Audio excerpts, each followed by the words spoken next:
Okay, so chapter 9 is a straight up review of Gen Chem 2. Okay? There really isn't anything different here. We're not expanding on anything particularly. It is just a review. If you had a good Gen Chem 2, you know all this, and you practiced it plenty. Right? If you didn't have a good Gen Chem 2, then I have practice problems. And so you'll have to learn it now. So calculating pH, there's a few points that you may have not missed in Gen Chem 2 or not really paid attention to, and they aren't stressed in Gen Chem 2. I'll try to stress them here, okay? So for example, when you calculate pH, for all practical concentrations where you have an acid or a base in your solution, the pH or pOH will be obtained directly from your formal concentration of that acid or base. You guys know what the formal concentration is?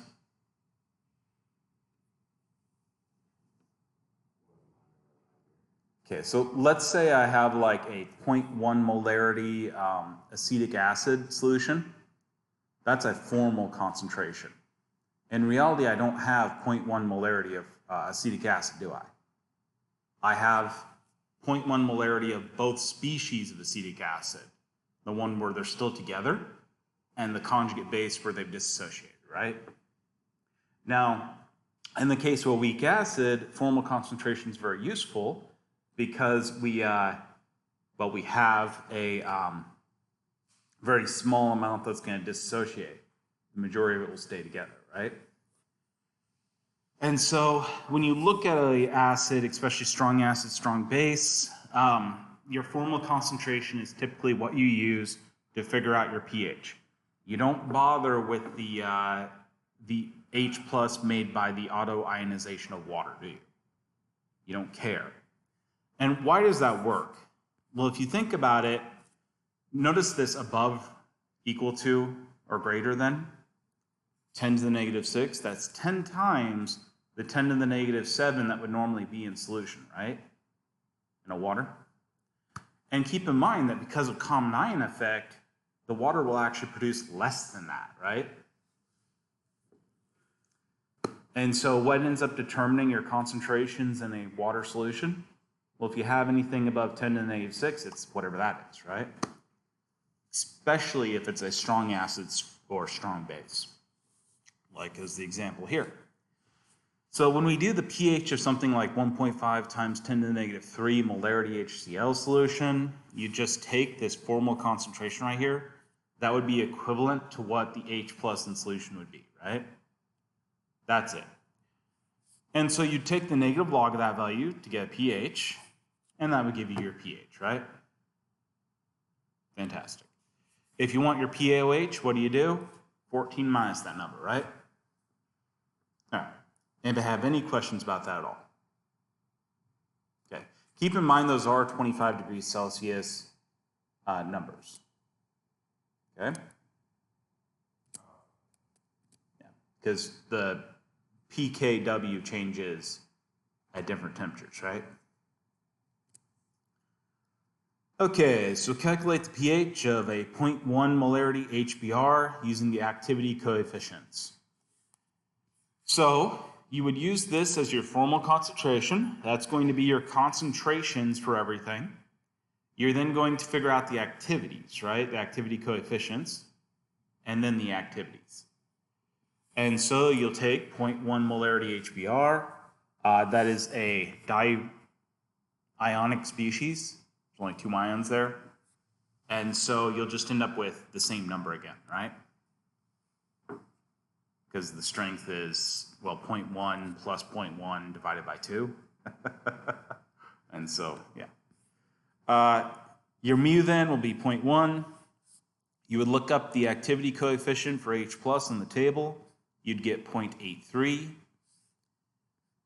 Your pH is going to be the negative log of your activity of your H plus. It is not the negative log of H plus like you had learned all those times before, right? Because again, pH is a measure of activity. So the pH is going to be the negative log of the concentration of H plus, 0.1. And use the formal concentration times the activity coefficient. This is inside the log. Yeah, is the fancy A above Activity. Yeah. That's just H plus times that. Yes. So activities are, and this is actually the correct symbol for activity, by the way. Okay. The activities are denoted by a essentially cursive A. Okay. I think that's an uppercase alpha, if I remember correctly. But anyways, it looks like a cursive A. It always looks like that. A lot of people will end up putting just capital A if they're using a regular keyboard. Okay? Or if they get fancy with it, they'll use the cursive script and then use it. Almost nobody does the Greek stuff because it's difficult to do. It's a pain in the ass. So then you'd get activities are then the activity coefficient times the concentration, right? And so you can substitute those in using variable exchange and then do it, or you could just calculate it and then, plug it in. Doesn't really matter. Don't forget, though, that even though the, like this is actually written wrong, right? You guys notice that? Like if you end the parentheses here, this means only taking the log of that, right? Yeah. Yeah. Which is why a lot of people go ahead and do the calculation before they plug it in, right? Anyways. Like your book does that every now and then. And, it's fine. You can figure it out. You have enough math background. That's not a problem. So what is the pH of 0.1 times 10 to the negative 8 molarity KOH solution? Ooh. We threw a curveball, didn't we? So what happens if you have a concentration here below 10 to the negative 6?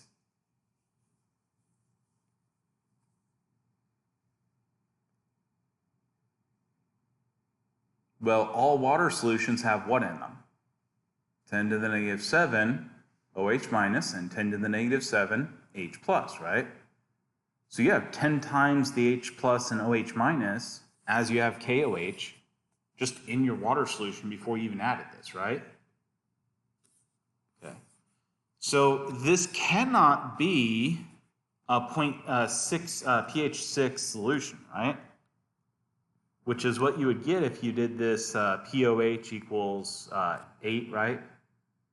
You understand what I'm saying? If you took negative log of this, got the POH of it, like you would be tempted to, if this was 10 to the negative 6, that would work. If this was anything greater than that would work. But it doesn't work for anything 10 to the negative 7 or lower, right? If you took the negative log of that, you'd get POH of 8, right? 14 minus 8 is 6. That would give you a pH of 6. Does adding a drop of base to something make it acidic? No. Okay, so if you screw up on these, it will tell you screwed up, right? You just have to understand acid-base well enough to understand you messed up, okay? By the way, I can't even express how many PhDs in biochemistry and biology that I've seen, PhDs, and people publishing articles that I've seen that do that. They add a small amount of base and then they say it's pH 6 something because they're using such small concentrations that they get their calculation wrong. What if they get pH 6 if they did you said POH? Yeah, so normally how you would do this problem if this was 10 to the negative 6 or greater, 10 to the negative 5, 10 to the negative 4, anything like that, would be you would take the negative log of this value, right? That would give you POH because, form of concentration like we had just discussed. And then, well, that would give you a POH of 8. To get the pH, you take 14 minus POH, right? And so this would give you an acidic solution. By the way, in case you forgot, anything below pH 7 is acidic, anything above pH 7 is basic. The only one that's neutral is pH 7. Okay? All right. So this can't have a pH below 7, can it? You added base to the damn thing. How the hell would it be below 7? Now, honestly, in an actual solution at room temperature with activities, this probably is, this could be like a 6.9 something, right? But sure as hell can't be 6.0. There's no way. So we have two reactions, two equilibria that are important. Well, this one goes to completion, but you get the idea. We have not sodium hydroxide, but KOH, right? It doesn't matter really, I guess. Just Na is K, right? No changes. So we have a KOH dissociating. That one goes to essentially completion. Then we have the water equilibria as well. And the water equilibria is where things, what you have to understand this problem, is that you don't start with 0H plus and 0H minus, do you? You start with 10 to the negative 7. And in this case, 10 to the negative 7 is greater than 10 to the negative 8, isn't it? So we actually have to use a systematic treatment of our equilibria. So we're going to write all the pertinent equilibrium reactions.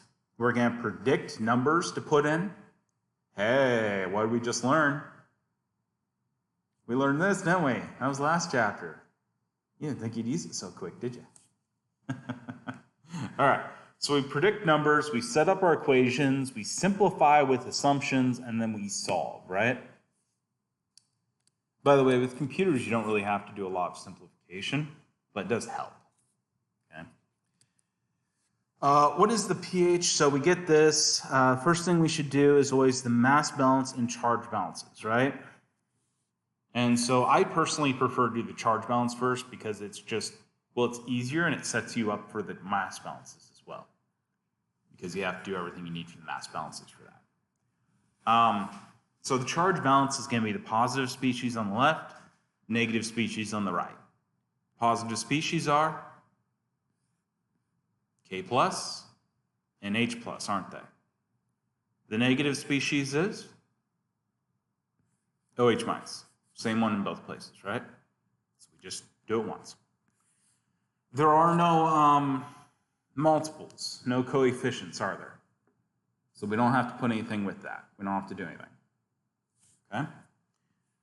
There's no charge. See that? It's just charges of 1, isn't it? So we don't have to multiply any of these. Okay.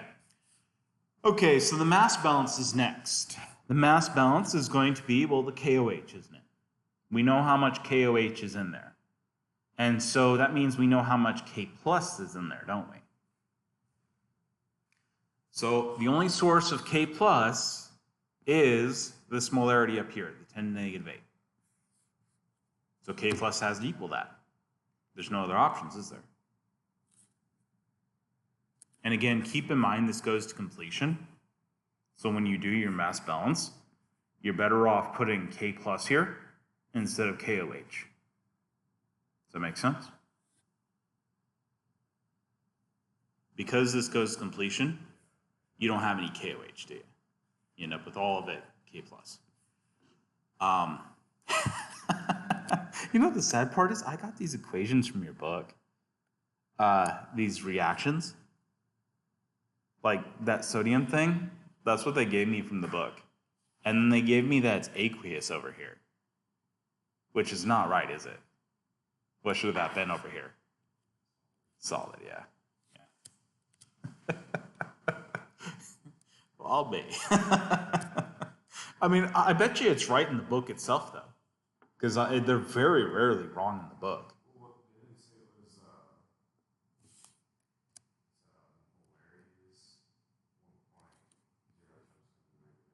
Yeah, but that still is, this is the dissociation reaction. You can't actually have KOH. KOH isn't soluble as KOH. It only is soluble dissociated. Because when they're stuck together, it's a crystal, right? They stick together repeated units, forming a crystal. So, yeah. And if it was aqueous like that, that means the K the KSP would be K plus concentration times OH minus concentration divided by KOH concentration. Which, yeah. The hell yeah. Your KOH concentration is 0, so you have infinite KSP, right? Anyways, whatever. Okay. So we have a mass balance, we have a charge balance, it's two equations. But we also have a KW, don't we? We always have a KW in water. Okay, so we can start with the charge balance. That's an easy one to start because it has all your species in it. So it's a great place to start substituting things in. Okay, so we start off with our charge balance, H plus equals OH minus. Well, we know we can substitute OH minus for H plus, don't we? It's a very nice relationship there. So we have KW over H plus. That substitutes in for OH minus, right? And so now we're left with H plus versus K plus, aren't we? We can multiply everything by the H pluses. So then we get K plus and H plus right here and KW right there. We have a constant by itself. We have H pluses. And this is in terms of H plus as well.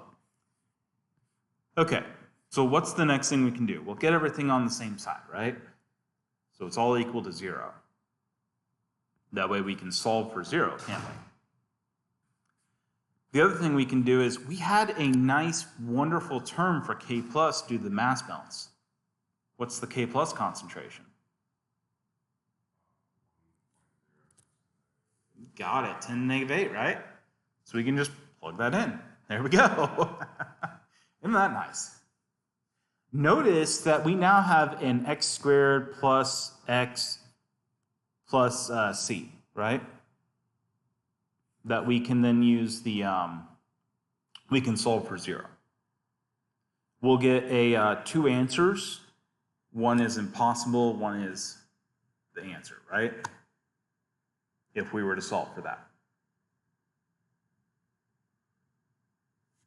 Okay? Or you can use the computer to solve for it either way. That's ax squared b c. You plug it into the, remember the b plus or minus square root of. Yeah. Yeah. And that's that. Congratulations. You got the answer. Now, how do I know which one's the wrong answer?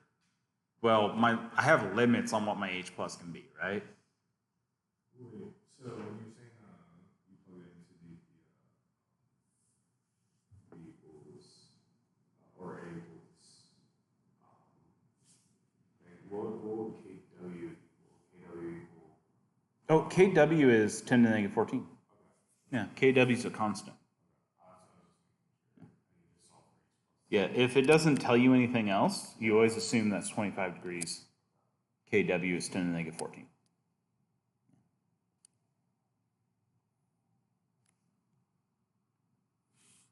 And so your A would be 1, your B would be 10 to the negative 8, and your C would be 10 to the negative 14 when you plug that in. Well, negative 10 to the negative 14. Excuse me. Forgot the sign. All right. Once you solve for that, that will give you 9.5 times 10 to the negative 8. It would actually give you 2 answers, but one would be impossible because it'd be a negative number probably, most likely. Or it'd be a number just way too large to be possible, right? Way out of range. These are pretty damn obvious if you think about them a little bit when you get the wrong numbers, because you can't have negative concentrations. And the concentrations have a fairly small range that they could be. You take negative log of that, that gives you pH of 7. Anybody taking the MCAT? No? Just checking. I didn't think you guys were, but if you are, you need to learn how to do logs in your head. Well, at least approximate logs in your head. So again, that's that. So when the concentration is near 10⁻⁷, you have to use a systematic treatment of equilibrium to calculate a pH. At lower concentrations, the pH would be 7 period. Like if you're a 10⁻⁹ sort of answer, notice that this was 10⁻⁸, right? And we're already 7.02. If you were at 10⁻⁹, this number would be 7.00 something. Okay? And so automatically, if these are far lower than 10⁻⁷, then the answer is pH 7. Whatever acid base put in, it's not going to be enough to change anything. That makes sense? And of course, if the number is greater than 10⁻⁶, then you would do it using the formula concentrations like we talked about before. This graphic actually shows you that right here. See it? So this is that 10⁻⁶ or greater. The concentration of whatever you put in is large enough that the initial conditions don't matter, right? The autoionization Kw reaction doesn't matter. So you just use the formula concentration.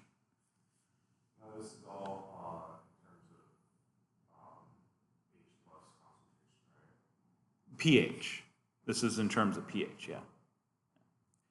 But it doesn't really matter because pH is just 14 minus POH, right? Yeah. So the same thing would be true for POH, same ranges. You'd just be looking at your base instead.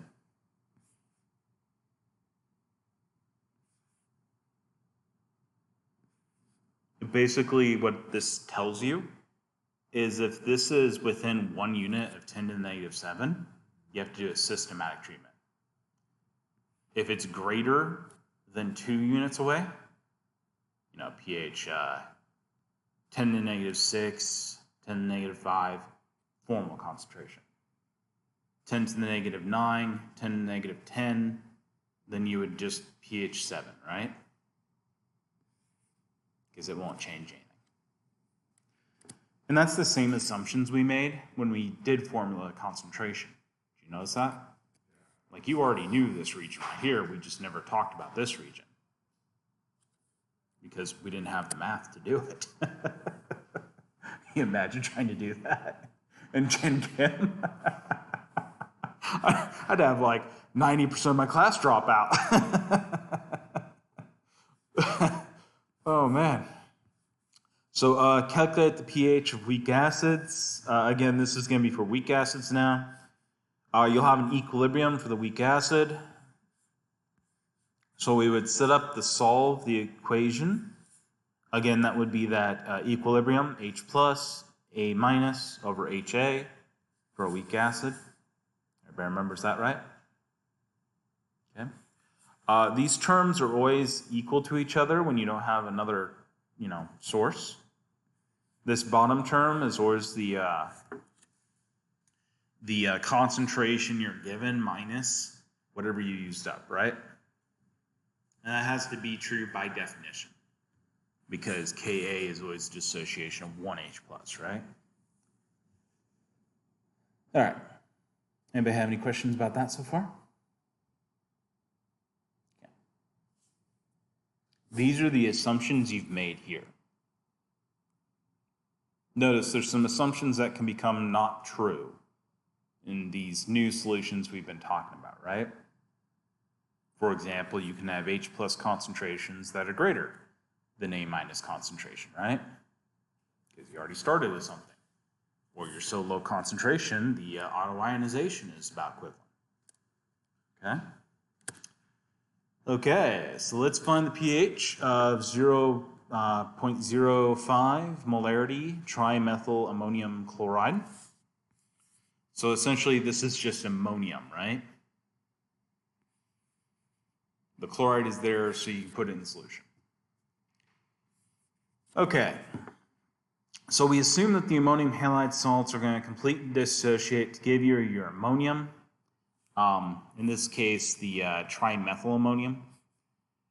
We recognize that the trimethylammonium ion is actually a weak acid. We are going to then have the conjugate acid and a weak base. The weak base being this trimethylamine. Of course, you lose the H+, right? That's conjugate base. The chloride, of course, has no basic or acidic properties. That's why HCl is a strong acid, right? So if we go to appendix G, we can find the trimethylammonium ion. This is listed as trimethylamine because that is the base version of it, right? It's typically a base. This would be the conjugate acid of it. We would be given a pKa of 9.799 at an ionic strength of 0. Because typically they give you those for ionic strengths of 0, right? You've never seen an ionic strength on those tables. They do make them actually, but I've never actually used one. I mean, it's just, it would be an unnecessary amount of writing, right? So Ka equals 10 to the negative pKa, obviously. We take 10 to the negative 9.799. That would give us our Ka. So that gives us our Ka then. Now we have Ka. Everything is, simple problem, downhill from here. Not a real big issue. So again, our problem is going to be the Ka expression. So we have 10 to the negative 10, the Ka here. This is going to be x squared on top. On the bottom, it's going to be 0.05 minus x. You can solve it the long way around, or you can make an assumption to make your life easier. You guys know what the assumption is?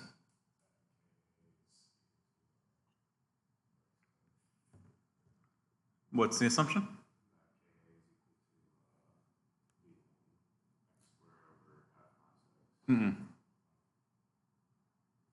This is true here because you don't have anything else. And your concentration is larger than 10 to the negative 6. But no, the assumption you can make, normally you would have to solve this. You would get an ax squared minus bx minus c equals 0. And then you'd have to go through and do a bunch of math, right? There's an assumption you can make here that x here is much, much smaller than 0.05. If x is much smaller than 0.05, you can ignore this minus x portion, right? And that makes this very simple to solve. Just multiply that over, and then you square root. You would always have to double check, is this less than, 5% was the rule you got in Gen Chem. It was the 5% rule. But really, there isn't a magical thing about 5%. It's, is it smaller than, is it so small that it could not change your number at the end? That's the actual rule, okay? Typically for analytical chemistry, that would mean 1,000 times smaller. If it's a 1/1000th difference, you're not going to see that difference, okay? So, in some of them, it's only 100 times. You only need to be 100 times smaller, and that would be fine. In this case, this number right here is, 10,000 times smaller than this number? So it won't change it at all, right? And that was a good assumption to make. You would then take the negative log of that to get the pH, and that would give you 5.55. Anybody have any questions about that? No? Okay. Yeah, in this case, it is true, we are making an assumption that this number here is going to be 10 to the negative 6 or greater. Okay? If it wasn't 10 to the negative 6 or greater, then your concentration of autoionization would matter. But it is. Most problems it's going to be. And you actually knew that from up here. Okay? Though it does complicate it somewhat that it is a weak acid. Because if it was a weak enough acid, yeah, you could actually get you actually came pretty close, right? It's 10⁻⁶ here. It's right on that cutoff. If that had been 10⁻⁷, yes, you'd have to do a systematic treatment, right? Okay. I'm kind of just confused. I think it's based off like how it's explaining the two different example problems. But in this one, how do we gain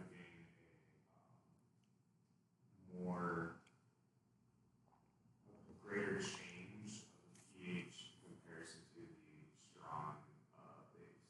Because we have a, what is that, 10,000 times the formal concentration. So we put in 50,000 times more of this trimethylammonium chloride than we did the other one. Yeah. Yeah. That make more sense? Yeah. Okay. For some reason, I just saw like one.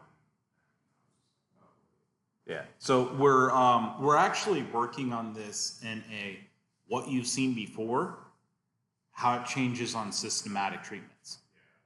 What you've seen before, how it changes due to this new systematic treatments. Like you could never even do problems where these concentrations were near what it would be in water, right? Like if it was 10⁻⁷ before, back in the Gen Chem days, you're screwed. You don't have any ability to do it. You're done. Put your hands up and just give up. There you go. But now you have a way of treating it. You can actually solve those problems. And that's very common, right? I mean, most lead solutions, your iron solutions you guys had, all those things are these small concentration, 10⁻⁸ sort of things, right? And so you needed that systematic treatment to do any of that. So for your reaction of a weak acid here, a certain fraction of the initial concentration of your weak acid, for most weak acids, by definition, that would be the majority of your concentration, will exist as the stuff that is not disassociated. There will also be another concentration that is the dissociated conjugate base. The fraction that exists as your conjugate base is known as the fraction of dissociation. I don't know what it is with alpha and these terms, but whoever came up with the terminology used alpha fucking everywhere. And it really wasn't a good idea, was it? But anyways, so the fraction of dissociation, this is alpha. And that's going to be the conjugate base divided by the total amount. The total amount being the two different forms added together, right? So the stuff that dissociated plus the stuff that did not. Okay? If this had multiple forms it could dissociate into, this would be the different forms it would be. Okay? But for a like an acid base like this, where it's HA, that just has two, right? The HA and the A minus. If this was H2A, this would be A2 minus, HA minus, and H2A, right? All three forms down here. This part up here would be whatever form you're talking about. Does that make sense? So you could have a fraction of dissociation that would be the A2 minus, right? The HA minus. Does that make sense? Okay, fantastic. Note that this is just substituting the previous numbers in that we had talked about, that formula. This is just substituting those in. That's all it is. So this is your X, right? That's whatever it dissociates. This is also X. And this is your formula minus X. So that's what you began with minus what you dissociated, right? Note, by the way, this simplifies on the bottom to whatever your formula amount is, whatever you added in. Because, you know, you start with usually the number that you put in, right? And that's the total amount that's in there. You don't have any other source. Okay? Okay. But remember, that formula amount is not actually what you put in. It's the total amount that you put in. So if you put it in different fractions, then it could be those different fractions added together, right? Like if you put it in 2 aliquots, it'd be both aliquots added together. It's not just one. That makes sense? Yeah. You got to be careful about that. Because sometimes when you do problems or real world situations, sometimes you have several fractions you added lead in, right? Or several fractions you could have added acetic acid in, right? Okay. Why is this not like H plus here?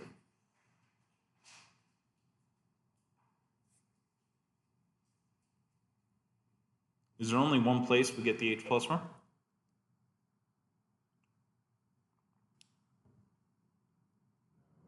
No. For all aqueous solutions, H plus also comes from the water, right? And so, yes, in strong acids that you put in, more than 10⁻⁶, yeah, you could just use the straight up H plus because we make that approximation, right? But for many weak acid solutions, you gotta be careful about that, okay? Yes, the H plus will be related. If you're high enough concentrations, they'll be the same, okay? But you have to understand that. You have to actually work that out and figure that out, okay? Don't just take it as I can always use H plus here. I see that a lot and people get these things wrong. And sadly, not even just students. That's like, I don't know what to tell you there. All right. Yes. X oftentimes does equal H plus, so you can actually use the H plus concentration many times as your A minus. This also has the assumption that HA equals the F minus the X, okay? So what fraction of dissociation for a 0.05 molarity solution of trimethyl ammonium chloride, which has a Ka of that value right there? So here we set up our reaction. We have the chloride. That's going to completely dissociate. And then we'll have the trimethyl ammonium chloride right here. And that's a base. That's an acid that will dissociate to give you its base form, right? Like so. Okay, so we look here. Again, that's our acid. So that's our HA. It's going to be a concentration of what we put in minus the what dissociates, right? This concentration right here is whatever gets dissociated. Concentration for H plus is going to, again, probably be whatever is dissociated because this is a fairly large number here, right? Compared to 10⁻⁷, at least. All right. So again, we're going to plug this in for our alpha. And so alpha equals, on top, it's going to equal our x, right? On the bottom, it's going to equal, well, it's going to end up equaling our f, what we put in, because our x's will cancel. So we figured out before that the H plus equaled 2.8 times 10⁻⁶ for this problem. Remember that was the example before? So we can plug that in because that value is significantly larger than 10⁻⁷, right? It's that 10⁻⁶ or greater region. So we can say that our A minus will equal whatever H plus we dissociate. Those will be the same. That's our assumption. We divide it by the formula weight, or the formula number, at 0.05, and we get our answer, which is that right there. That's our fraction, or fraction of dissociation, if you want to be exact, or alpha. Anybody have any questions? Note what this number here means is this is actually very similar to a percent, right? You guys notice if you just multiply it by 100, it would be a percentage. Did you realize that? That's literally it's a fraction, right? Fraction dissociation. So if you wanted percent dissociation, you just multiply it by 100, right? There you go. That small number tells us that this disassociates very, very little, right? Only a very, very small fraction of that initial weak acid is going to exist as that conjugate base. Does that make sense? Yeah, it's a base, right? You'd expect it to actually go the opposite direction, to take the H plus up. We just don't start with any base. So a small amount dissociates, doesn't it? Yeah, makes sense. That's always a good thing to do whenever you do a science problem, right? Does it make sense? Right. So the amount of weak acid that exists in the conjugate base depends on the pH of the solution. If we use the Ka expression here, we can derive the relationship between H plus and the alpha, the fraction dissociation. So we start with our Ka here, and then the definition of alpha, right? We solve it so that they start looking similar. So we solve our Ka, we have to get H plus on the other side, don't we? And so we divide H plus over. We're left with A minus over HA. Hey, that's alpha, isn't it? So our alpha ends up solving for essentially the same thing. We can go ahead and work the equation so we can plug it in. And so we work this by taking A minus here and multiplying both sides of this, the top and the bottom, the denominator and numerator. You remember you can do that, right? That you can take A minus over A minus and multiply. Because that's multiplying by 1, right? All right, we do that and we would cancel out the A minuses here and we'd be left with an HA over A minus down here, right? That is just this flipped. See that? And so we can plug in the H plus over the Ka here. We get this right here. So notice rearranged, this alpha equals 1 over the H plus over the Ka plus a 1. K is a constant, so we can plug that in.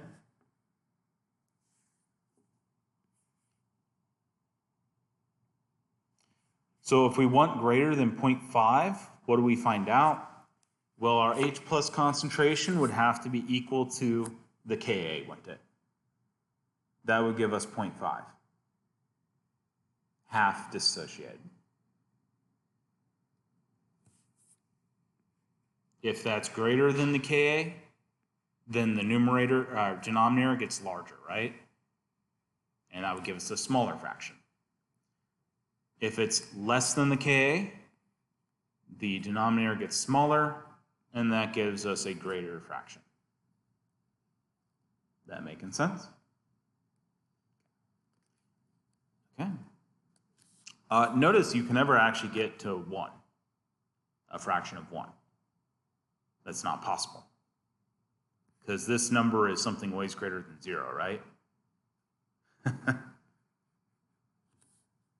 So it never gets to 1 over 1. Which again makes sense if you think about that.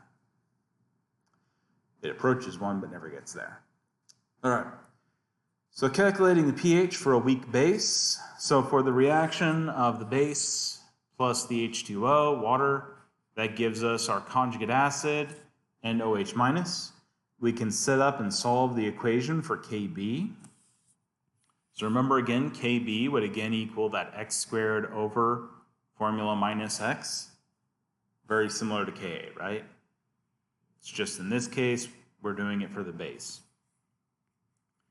So this top part ends up being, you know, the conjugate acid times OH minus. The bottom part is the undissociated base, or the base that has not reacted yet.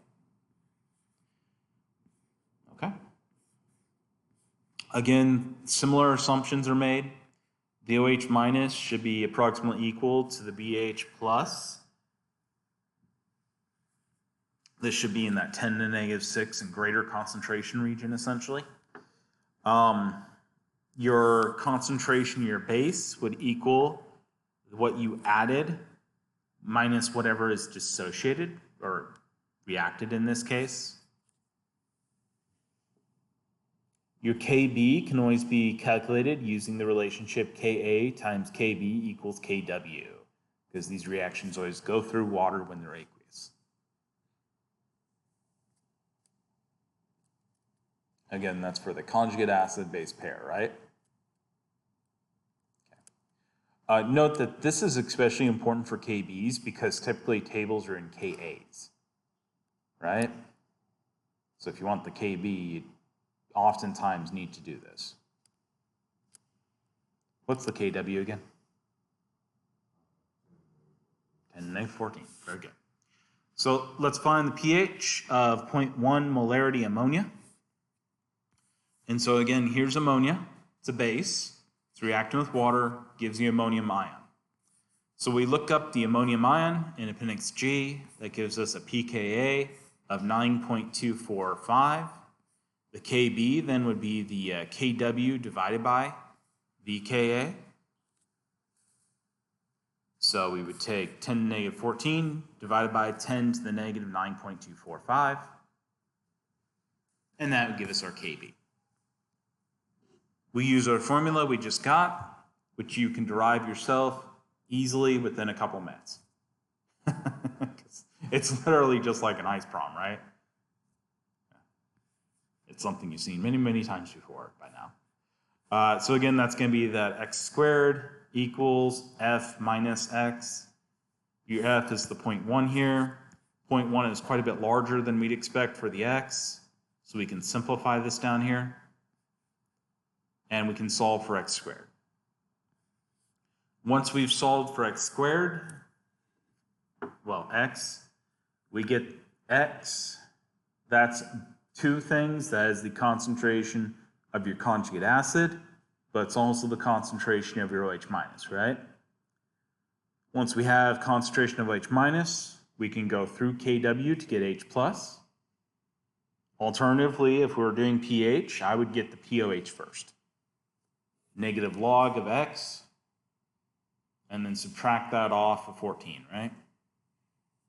And that would give you the pH. I hate doing it this way.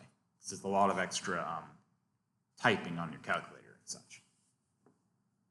Just a lot of extra work that way. Okay. Notice again, we're doing a base, so we should get something basic. We did. That's good. Always a good sign. Buffers. So a buffer is going to be a mixture of a weak acid and its conjugate base. Any mixture of a weak acid and its conjugate base is by definition a buffer. Buffers resist changes in pH because it will react with any acid or base in it. Okay? Now there's two concepts with a buffer. There's buffer capacity, and then there's that it is a buffer. Okay? So buffer just needs to be a weak acid and its conjugate base. But if you have a small concentration, it'll have very small capacity. And so it can't neutralize much acid base that you put in. Okay?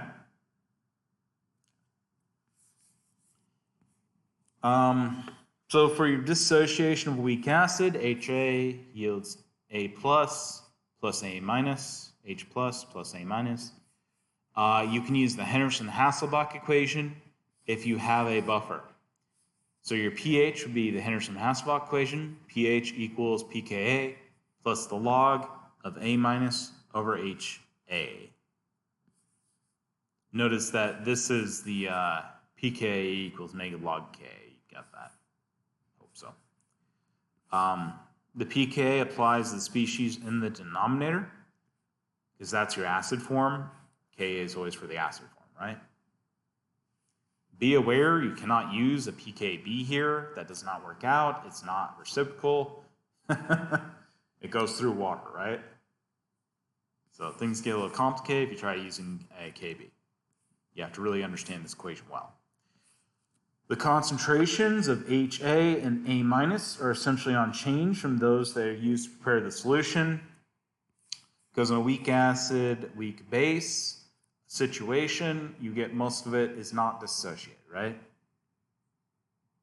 And so essentially these end up being the formula, the concentrations you're given, what you put in. Okay, let's call that a day then. And I'll finish up the last 6 next time.